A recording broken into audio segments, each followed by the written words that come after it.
Billy, he had great things to say about you. He said you're his most prized person that's kind of done his look, and he greatly admires the effort that you put into keeping your physique.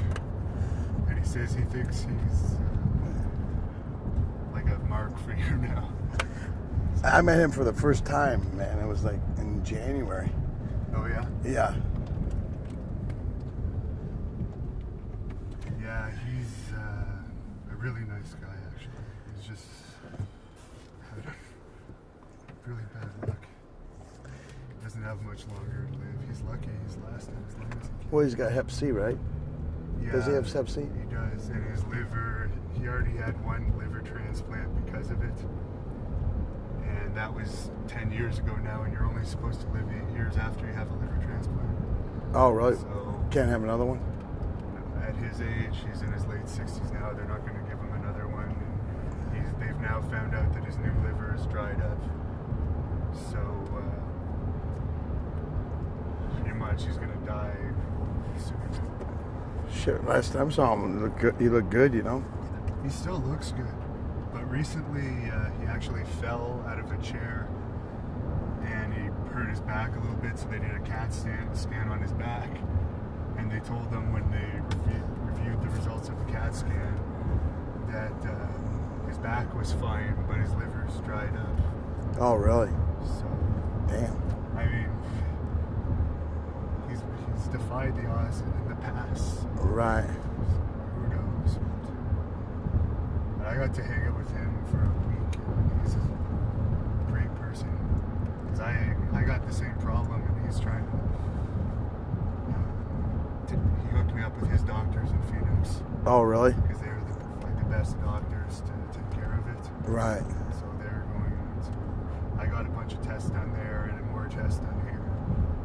And once they get and review the results, I'm going to find out if his doctors will take care of my problem. Because with me, they can cure it.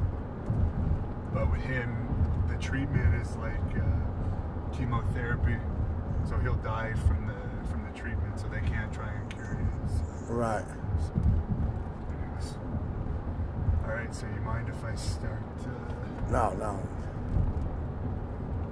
All right, so can you tell us a bit about your amateur wrestling career? Well, won the state championship in Michigan. Got recruited by, a lot of colleges, Oklahoma State, Iowa State, a lot of the big colleges, but I wanted to stay close to home, so I, went to U of M. And then at U of M I was NCAA All-American, so, but I went to college, had a good time, so, and I had a good time, but. So was that your biggest accomplishment in amateur wrestling?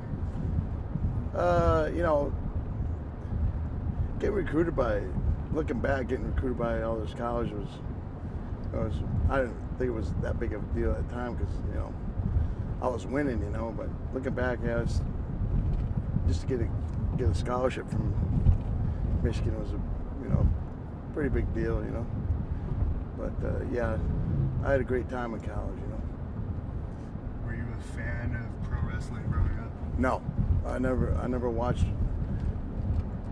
Well, I lived in a small town, so we didn't really have too many channels, Right. And then, but no, I never really watched it.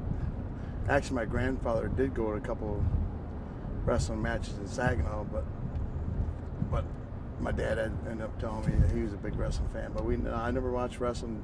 The time I started watching wrestling was in college when it started getting big, And that's when you figured out it was something that you might be good at?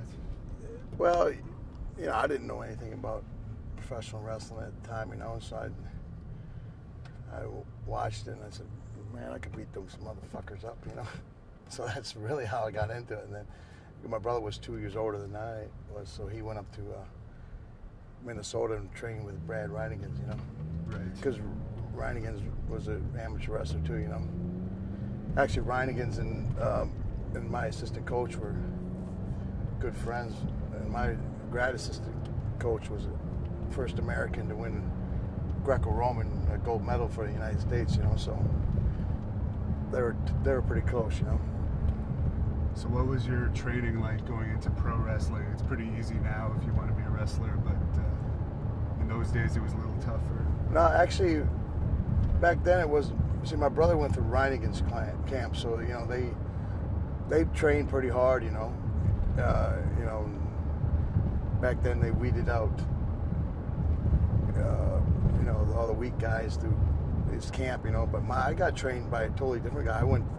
I started wrestling for Dick the Bruiser, you know, who was a big name back in the '60s and that, you know, and he was still wrestling at the time. I started wrestling in Michigan, Indiana, Ohio area, you know. So that's where I started wrestling, you know. My first match was against Bulldog Don Kent. He was popular in the shows. with the Fabulous Kangaroos, him and Costello. Yeah. They were a pretty big name back in the day, you know. So that was who my first match was against, you know. So I took a totally different path than my brother did, you know, because I mean he went through Reiner's camp, but then we went to Canada and tried to get it, you know, with Dino Bravo, and that didn't work out, and then he started down in Louisiana, you know. So he told me I really didn't have to go that way, and I picked up professional wrestling pretty easy, you know. So I just went through that, took that avenue, you know. And before long, you already had made it to WCW. What was that like for you? What were the discussions to bring you into WCW, and how did you feel getting a job with a major company?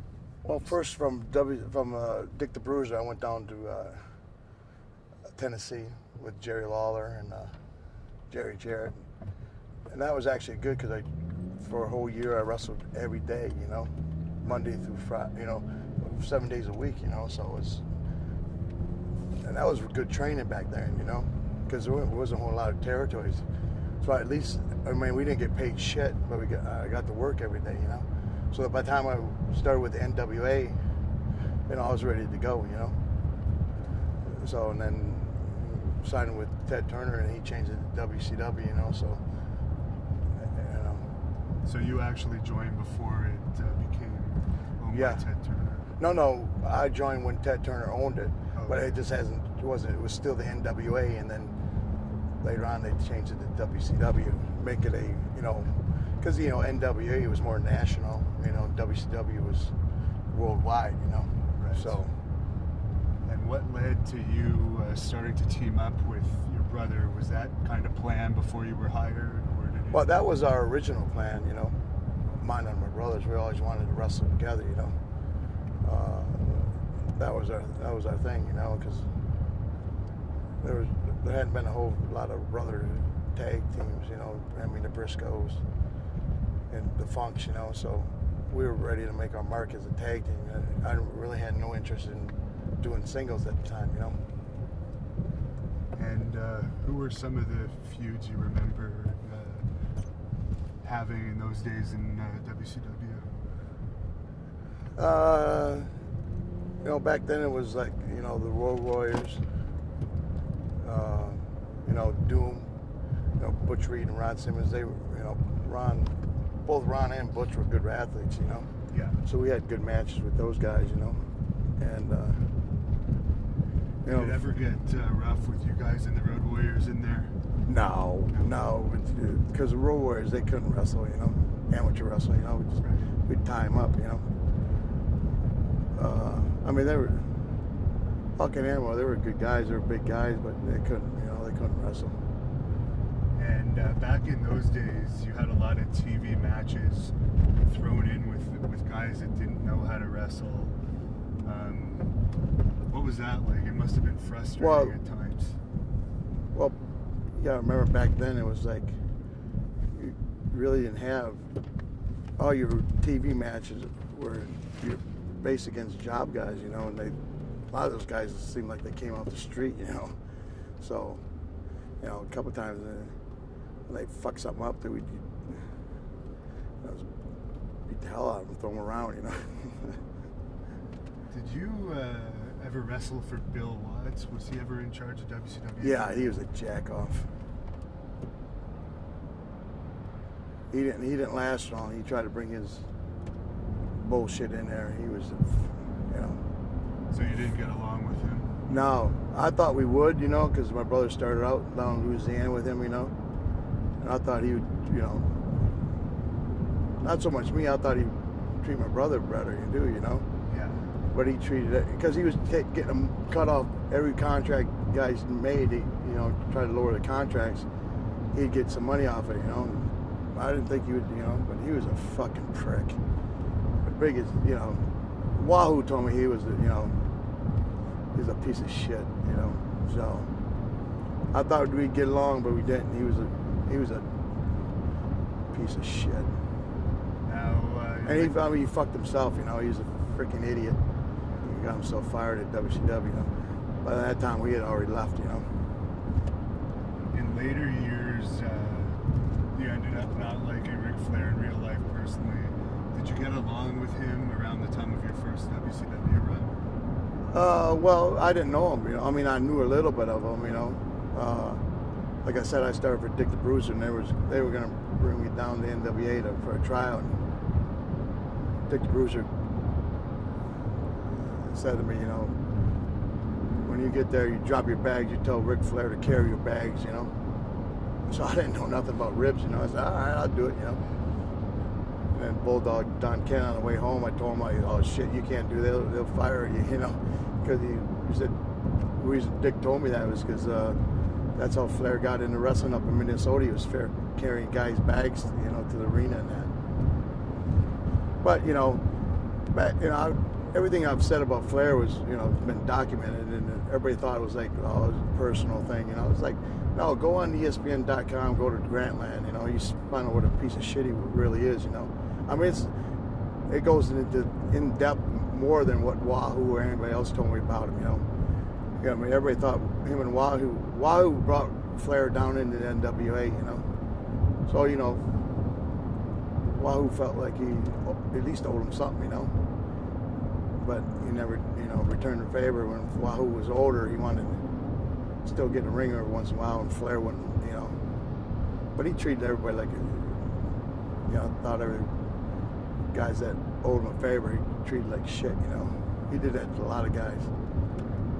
So Flair, one of the reasons he left WCW was Jim Herd. Were you around during the Jim Herd era of WCW? Yeah, I got along with Herd, you know.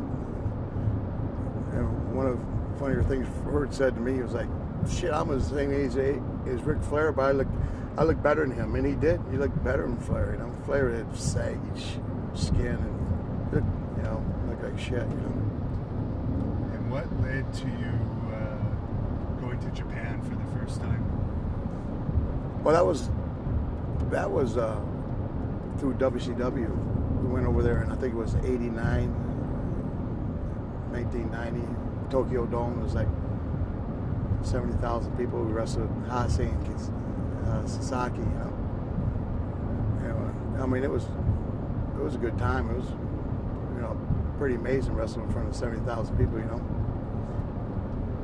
And you've always been known for doing a lot of shoot-style moves that are pretty popular in Japan. Did you put a lot of thought into coming up with those moves, or were some of them just spur-of-the-moment stuff? No, everything I've come up with, I've thought of, you know, like, you know, I thought of the Frankensteiner back when I was wrestling in Tennessee area, but I never brought it out to, you know, WCW, you know, and then a lot of my suplexes was incorporated through the amateur style, you know, and then, you know, the Steiner screwdriver I thought of, you know, which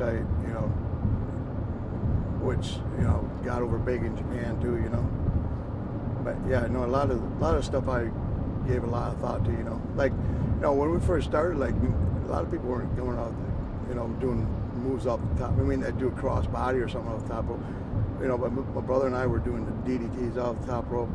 He'd put him on the shoulder, I'd DDT him, then he'd bulldog somebody off when I had the guy on my shoulder. So there's a lot of stuff that we came up with, you know.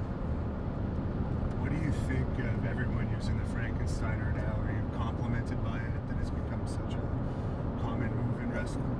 Yeah, I mean, it's, you know, it's a move I invented, and, you know, it's a pretty cool move, you know. And, I mean, I still do it off the top rope now, you know. It's like, but yeah, it's, you know, some guys call it the Hurricane Rana, but it's the same thing, you know. So after your first run in WCW, you went to WWF at the time. What led to you jumping ship? Oh, that was the time when Bill Watts took over, you know. So we got, you know, we saw how he was trying to fuck everybody, you know, and so we had an opportunity to go. Unfortunately, we didn't realize that that's the same time Vince was going through that lawsuit, you know, with the government, you know. So it actually ended up being a bad time to go up there, you know. And what was your first meeting with Vince McMahon like? Oh, he said we would make more money than we ever did in the wrestling business. And I guess he didn't follow through on that promise. No, shit. All of his money was going to paying the lawyers, you know, keep him out of jail, you know. So we, yeah, first time he wasn't paying us, so we left after 10 months and signed a pretty good deal with Japan, you know, for 2 years. During that time you were there, one of the feuds you had was with Money Incorporated, Mike Rotundo and Ted DiBiase. You had a lot of good matches with them. Any memories of that feud? No, those guys were always easy to work with, you know. And what about the Quebecers? Yeah, I mean they were good too. They had some, you know, pretty good heat, you know. I mean they were pretty good. I was told a story by one of the Quebecers that there was a European tour at one point and everyone was getting kind of rowdy, and Tiger Jackson, who was playing Dink at the time, ended up being tied up in the lunchroom before one of the events at an arena, and you and your brother were throwing some food at him, and apparently, according to Carl Willett, who told me this, Jacques came in and threw an apple at you guys. It just missed you, and the apple kind of exploded on a pole above your head, and that led to an all-out food fight. Do you have any recollection of that incident? The food fight I remember is like we were in France. No, we were in Italy, and the food was terrible. I can't believe they catered food, you know. We were just, and it was like at the end of the tour, and we were kind of pissed, you know. And so I was like, I just ended up grabbing some food and started throwing that hacksaw Jim Duggan. He grabbed the table, put it up like for protection, and it was all out war. And it's like, I mean, that lunchroom got destroyed. The funny thing about it was like they didn't know why we were, you know.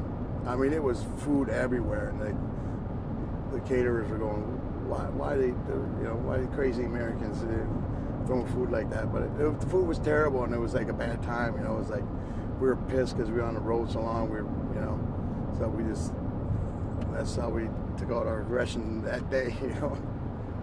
So you ended up leaving the WWE because you weren't making the money that you were promised, and you went to Japan. Well, nobody was making money, man. I mean, everybody was. I mean, it was a really bad time to be up there, you know. So you had a stint in Japan, quite long one, before you ended up going back to WCW. Any memories of that time in Japan? I know your tag team is one of the greatest tag teams in the history of Japanese wrestling and wrestling in general. But I know you had a lot of great matches during that time. Yeah, I think probably I mean, we had a lot of, you know, because, you know, that's a different style of wrestling over there, you know. But I think the biggest thing we had over there was when we wrestled in North Korea, Pyongyang, 170,000 people 3 nights in a row, you know. I mean, that was amazing. I mean, the people were so far. It was in the Olympic Stadium, you know, and the people were about that big, you know. It was so far up there. You know, 170,000 people. That's, you know, that's a lot of people. So, plus 3 nights in a row, you know. So that's probably the thing that sticks out the most. I mean, because the place was communist, you know. Yeah. and we were being watched the whole time. And one guy made a phone call to his wife, and he said, "Man, this place sucks." And as soon as he said that, the phone went dead, and he lost his phone privileges for the rest of the tour. Then we'd leave the hotel because, I mean, it was so everything was so all propaganda, so they only had so many different shows on TV, So we got sick of the place, so we would want to go out and walk, and like people would be following us the whole time, So, but it was pretty cool. Muhammad Ali was there with us. It was a pretty big event, Did you get a chance to talk with Muhammad Ali at all? I know he was probably gone a little bit. But... Yeah, he had the onset of the of the disease, but he could, he's moving slow. But man, once we got to the steps, because we went to visit the king and where his tomb was, it was like he ran up all those stairs. It was pretty amazing. He was moving pretty good, So after Japan, I think you still kept going to Japan here and there, but you ended up back with WCW. Yep. Who recruited you back to WCW at that time? We had been gone for a couple of years, so we just was ready to come back, And would Eric Bischoff have been running things at that time? Yeah, he was in charge.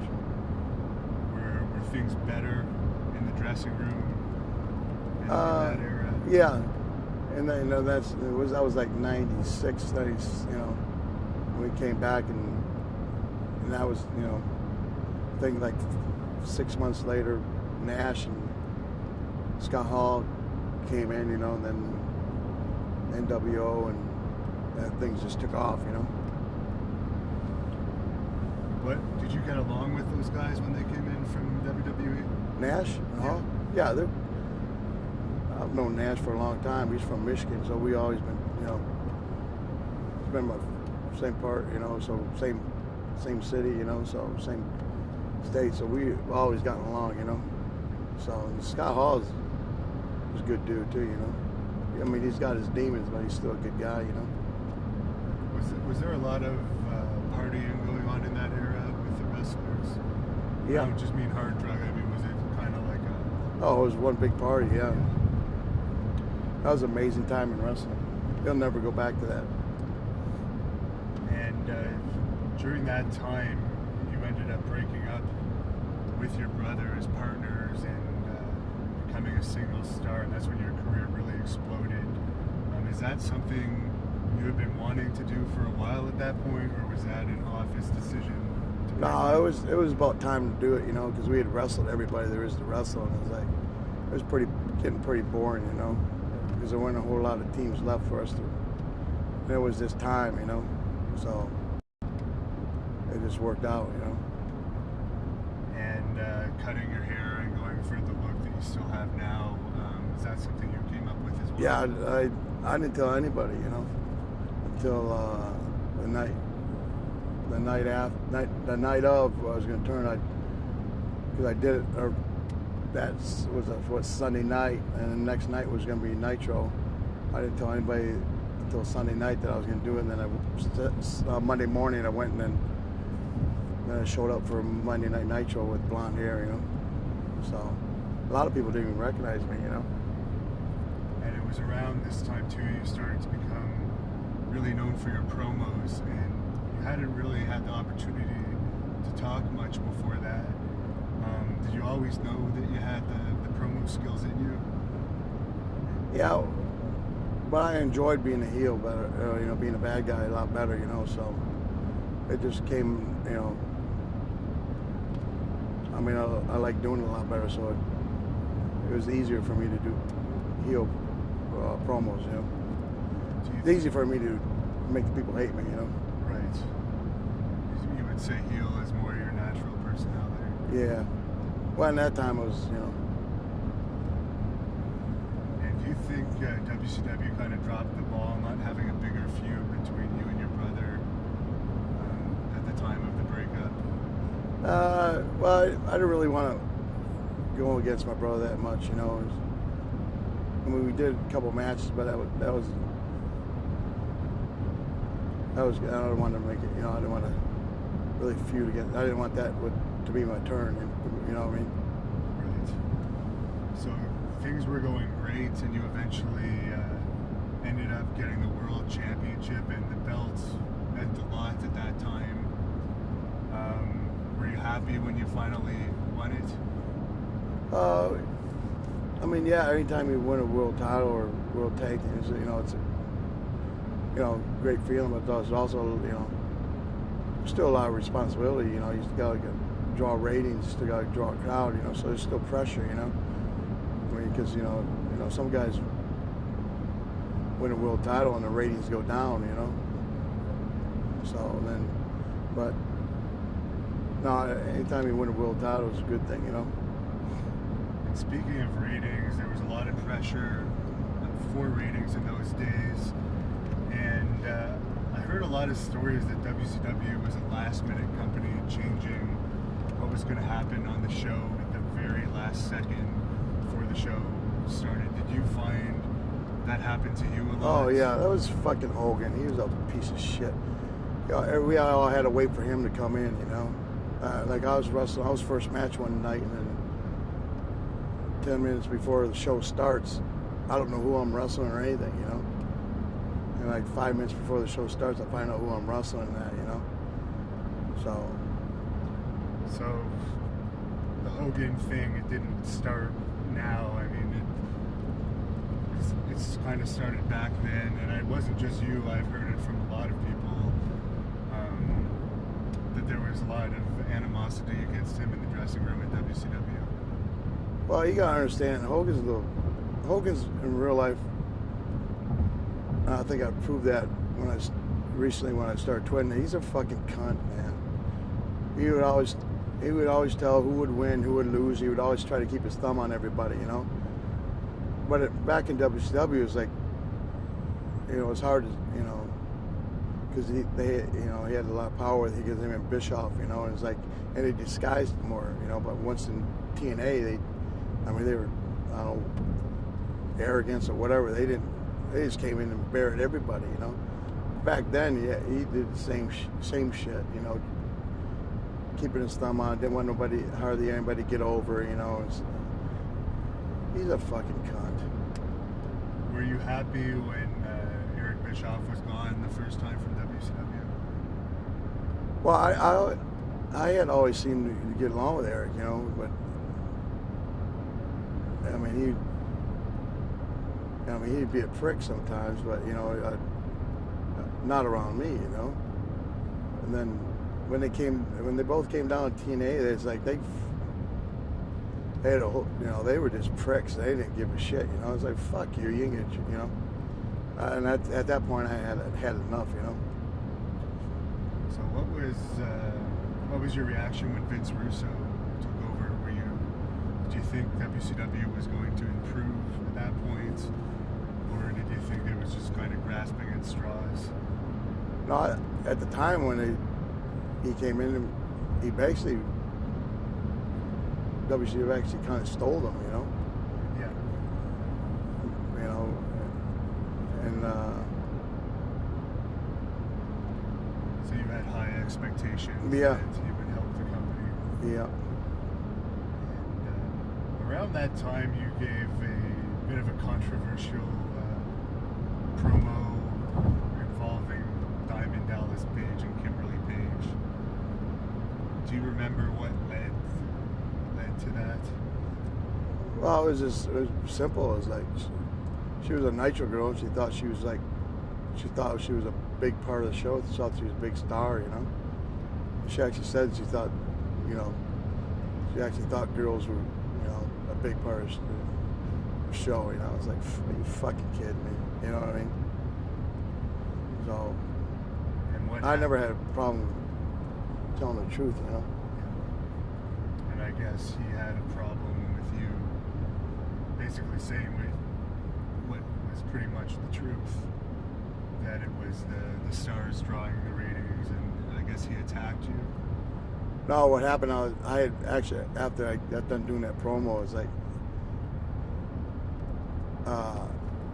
you go backstage and it's all dark, because I had to go from there right to the interview set. I had an interview set with, because I had an interview, go through the dark tunnel, go to an interview set with me and Gene Oakland, and me, Buff, and Lex, you know. So, and then, so I go through I'm going through the dark tunnel. He says something to me, you know, and I just double-legged him, and it was, you know, went to go punch him, and security was on me. What he had done, he had told the security he was going to do it, and he said, if anything happens, jump on him, you know. So before I even got a chance to punch him, so he already covered his back. Yeah. So. Were you? Because I mean, the security guys were, you know, I mean, they were older at the time, and they weren't that fast, you know. And so, I mean, I took him down like that and was going to rear back to punch him in the face, and they had to grab my arm, so, you know, they were there, you know. What finally calmed that situation down? Because obviously, I mean, if someone did that to me, I'd still hold a bit of a grudge if I didn't get to actually punch him in the face. Well, I was going to rip his eye out, you know, but they grabbed that too, you know, so. But, you know, him being friends with Bischoff, they smoothed it out, you know. There's also a story from around the similar time that through a television screen at Terry Taylor. Is there any truth to that rumor? Probably. You know. Yeah. It was a rough time. I mean, yeah, there was this. I mean, things would be, you know, it's so chaotic down there. You know, it's like it was brutal. You know. And one day, in your time at WCW, towards the end of it, came out and on live TV you gave a shoot promo on Ric Flair, and obviously you'd held those feelings for a while. What finally made you snap that night and go out and basically... Well, but that was in the NWO, you know. So we'd go out and kind of interview on anybody, any time, you know. It didn't have to make sense, you know. At NWO, we'd attack everybody, you know. And I just, you know, I said, fuck it. I just say, do the interview on Flair. I don't, you know. I think it was like so close to the truth, you know. Everything I said, you know. And so, you know, after I did that, I expected, you know, maybe a confrontation in the back, you know. Like I go back and somebody said he went in the room and started crying, you know. So, fuck him. And then him and his buddies, you know, JJ Dillon was a motherfucker, tried to get me fired, you know. First they tried to suspend me, take my money, which didn't work, you know. They tried to get me fired. But that's the politics back, that's the way it was back then, you know. Kevin Sullivan told the story that he was genuinely scared that there was going to be a showdown with you and Flair, and I guess Kevin had talked to you at one point. A showdown?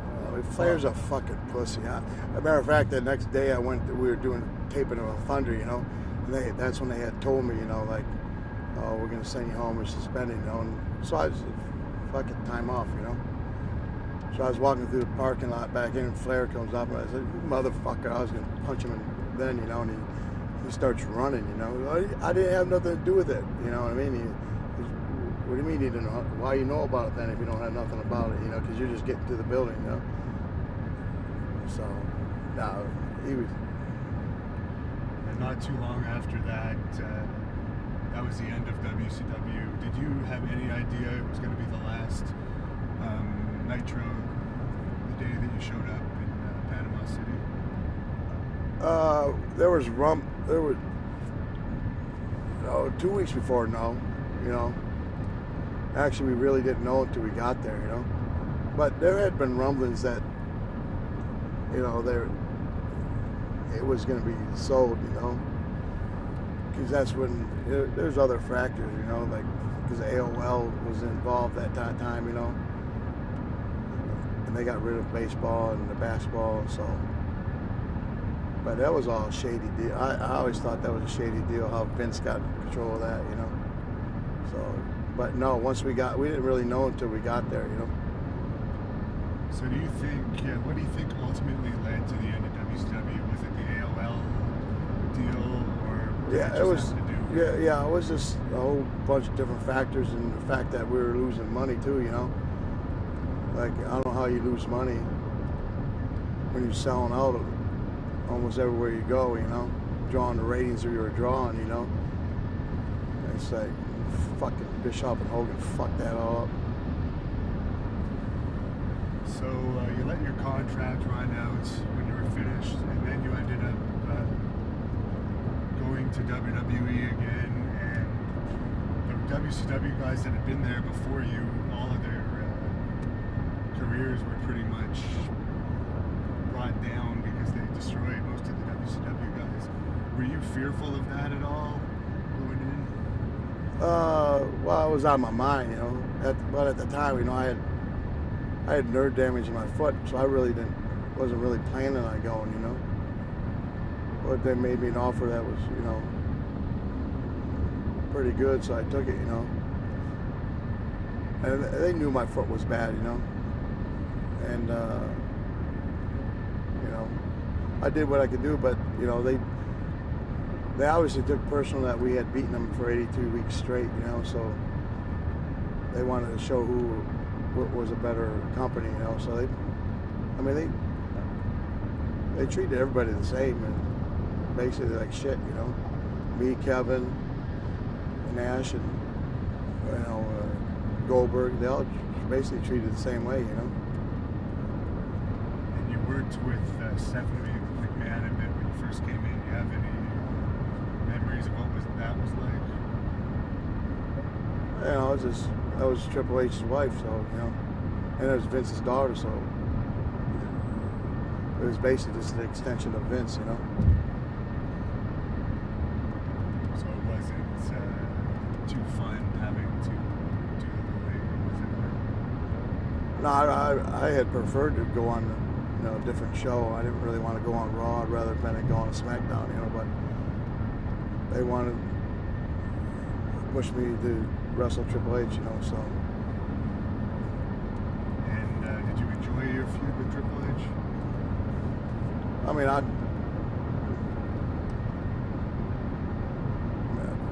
nah, not really, you know. I mean, it was all right, but it was like, it was all so one-sided, you know, so.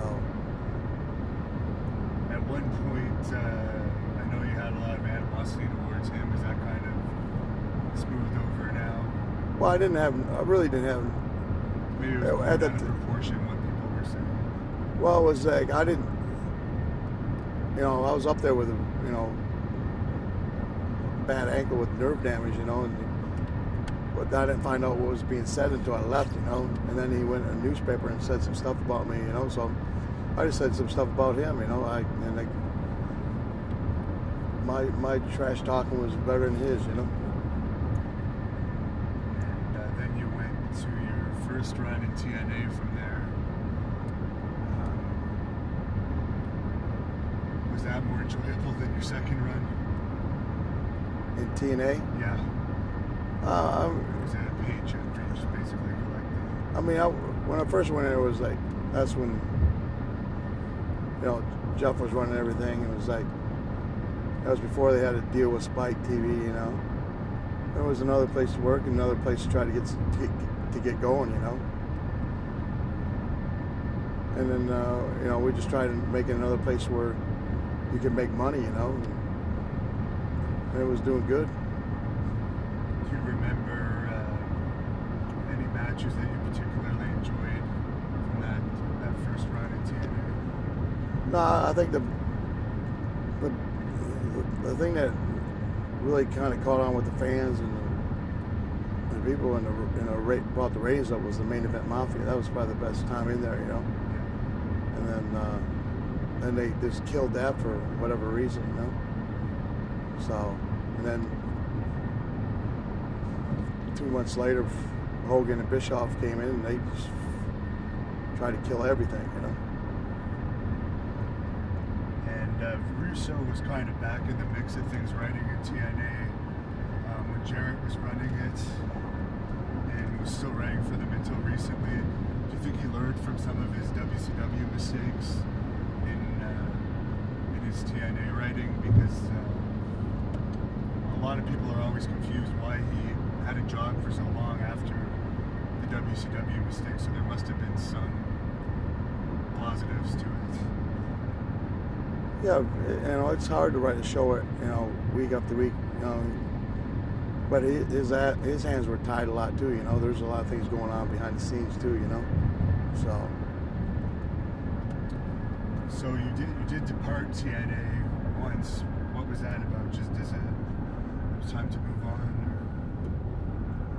Or? When I left right after main event Mafia. Yeah. Well, that was when Hogan and Bischoff came in, and they, freaking buried everything, So then what happened is that when we were gone, and they wanted to bring back something that drew the ratings, so they contacted me, Kevin, and Booker again, Yeah. And they, offered a shitty contract, It's like they actually said to my guy, he said, "Well, we'll give you this contract, see if you can get over." They said it to me and Kevin, and I was like, "All right, motherfucker, you can see if I can get over, okay." It kind of pissed me off, but it was like, I'll prove myself again, And then, what happened was it pissed off Kevin and Booker, and they told them to fuck off, and they went off and did the Royal Rumble, So that kind of pissed off the people at Spike TV, because they were going to be promised it. Because if you remember, like they promoted like us coming back, for a good 2 months, and then they Booker's still up there, and Kevin's still with the Legends contract, so that pissed a lot of people off on Spike TV, so. And a lot of people thought you were fired from TNA, and that's what led to the whole stuff that's going on with Bischoff and Hogan now. But you were offered a contract, right? Yeah, they offered me extension in November. They offered me one in December and January, and I never signed them, because at that point I could see what was going on, and it's like that's when it was really starting to piss me off, And I really started to find out what pieces of shit Bischoff and Hogan really were, and they were pissing me off because they're like doing it to my friends, like guys that you were trying to build TNA with Rude and AJ and especially Kurt Angle, I mean, he went on, in the media markets on radio and they were burying them, And they really didn't understand it, because it makes no sense, you know what I mean? Yeah. But if you've been around it before, you realize what's going on, and they couldn't really relate to what was going on because, why would you do that, So I had enough, So yeah, and that's what led me to start telling the truth about, Bischoff and Hogan. They didn't really like it, 'Cause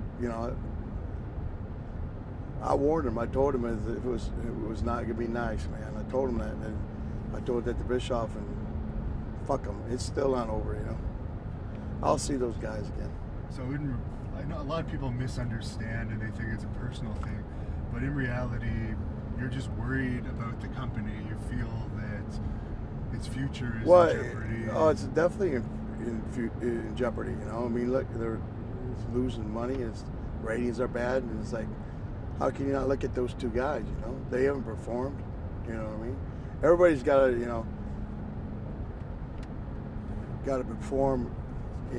And how come they're not accountable for, the shit that they're putting on TV? Him pushing his son, fucking Hogan pushing his fucking cunt, worthless daughter who can't sing or dance, And it's embarrassing, man. So. And ratings have not moved since all those big stars were brought in. Yeah, I mean, and they're losing money because they got to pay their contract. I mean, no way would that work in a normal business setting. You know what I mean? I mean, they've been there for almost 3 years now, and they haven't done anything to spike the ratings. That would not work in a normal You know, if you don't perform, you lose your job. You know, it's like, but they're just, you know, they know how to talk to. They know how to talk to Dixie. Yeah. That's the reason why they haven't been Right. let go, I guess, because they haven't performed. There's no evidence that. I mean, it's like, it's in black and white, man. It's ratings are what drives wrestling. You know, it's always been like that, and for that to like turn their back on, you know, they always, you know, Bischoff and Hogan always seem to brag, oh, we beat WWE 82 weeks straight. You know, yeah, we beat them because Nelson ratings said we beat them. Well, now that meant something back then, but they don't mean something now. You know what I mean? So why are you ignoring the Nielsen ratings now? You know, and it's just a crock of shit. They even draw under a 1 from time to time.